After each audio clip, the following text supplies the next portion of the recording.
Max, Marshalls, and Home Goods. जय श्री कृष्ण। मैं स्मृति ईरानी और मैं सुना रही हूँ बाल गोपाल की कहानी। देखो आया शहर तुम्हारे एक नन्हा मेहमान, थोड़ा नटखट बहुत सा प्यारा और थोड़ा शैतान। देखो आया शहर तुम्हारे एक नन्हा मेहमान, थोड़ा नटखट बहुत सा प्यारा और थोड़ा शैतान। मम्मी डैडी दोस्त सहेली सबकी है वो जान, अनफन मौला बच्चा है या नन्हा भगवान। हर धमाल हो जिसका कमाल, वो है नन्हा बाल गोपाल। हर धमाल हो जिसका कमाल, वो है नन्हा बाल गोपाल। सबने योगमाया के चमत्कार को देखा, पर किसी ने साधारण स्त्री देवकी का दुख नहीं देखा। कहां से आती है स्त्री में इतनी शक्ति, कोई नहीं जानता। जब योगमाया कंस के हाथों से छूटकर आकाश में उड़ गई, तो कंस को नारायण की शक्ति का आभास हुआ और अगले ही पल सबको कंस का एक नया रूप दिखा।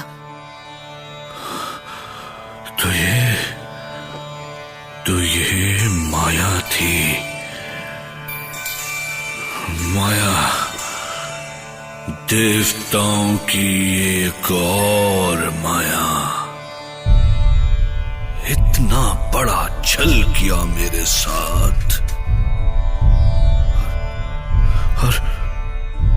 और देवकी मैंने इसके छल में आकर तेरे 7 पुत्रों को इतनी निर्दयता से मार डाला।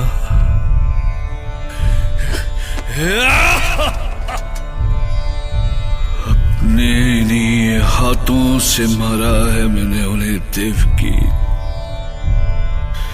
इन्हीं हाथों से ये पाप किया है मैंने।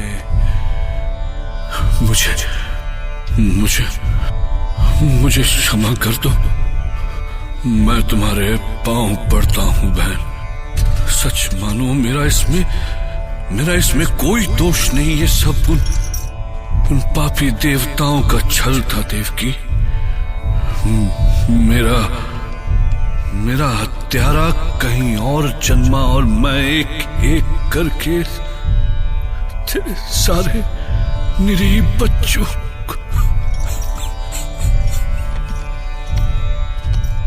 जाने दीजिए महाराज, इसमें आपका कोई दोष नहीं। देवकी के भाग्य में जो लिखा था वो तो होना ही था। वसुदेव, आप धन्य हैं वसुदेव। इतना सब सहने के बाद भी आपने मुझे क्षमा कर दिया। सैनिकों, इनकी बेड़ियां खोल दो। जाइए वसुदेव, जाइए। आज से आप पर कोई बंधन नहीं। जहां चाहे जाइए, जो चाहे कीजिए। जो पाप मैंने किए हैं उनका बहुत भारी पश्चाताप करना होगा मुझे क्षमा करें वसुदेव, क्षमा करें। देवकी को लगा कि कंस बदल गया है, पर कंस तो असुर था, वो कैसे बदल सकता था। क्या आपने हमें याद किया? कैसे है महाराज? कुचले हुए सांप को देखा है अगासुर, वैसा ही हूं मैं। बिना दांत, बिना जहर, बिल्कुल बेजान, रस्सी जैसा। ऐसा लग रहा है अगासुर जैसे उन देवताओं ने मेरा अभिमान कुचल कर रख दिया है। इन देवताओं की सारी शक्ति उससे कांतवासी विष्णु, वनवासी शिव और तपस्वी ब्रह्मा में ही है ना? तो हम उन्हीं पर आक्रमण करते हैं। नहीं प्रलंबासुर, नहीं। हमारा सबसे बड़ा शत्रु है वो विष्णु, और उसकी सबसे बड़ी शक्ति है धर्म। इस पृथ्वी से धर्म का नामो निशान मिटा दो। गौ, ब्राह्मण, यज्ञ, तपस्या सबका अंत कर दो। सारे ऋषि मुनियों का नाश कर दो, तब अंत होगा धर्म का। और एक बार, बस एक बार धर्म का अंत हो गया तो उस विष्णु के पृथ्वी पर आने के सारे रास्ते अपने आप बंद हो जाएंगे। तो समझ लीजिए, अंत हो गया धर्म का। महाराज, एक बात समझ में नहीं आई महाराज। कौन सी बात माशूल? आपने देवकी और वसुदेव को मुक्त क्यों कर दिया? हमारे सबसे बड़े गुप्तचर होकर भी तुम हमें नहीं समझ पाए। देवकी और वसुदेव को मैंने इसलिए आजाद किया कि अब वो खुद मुझे अपने उस 8वें पुत्र के पास ले जाएं।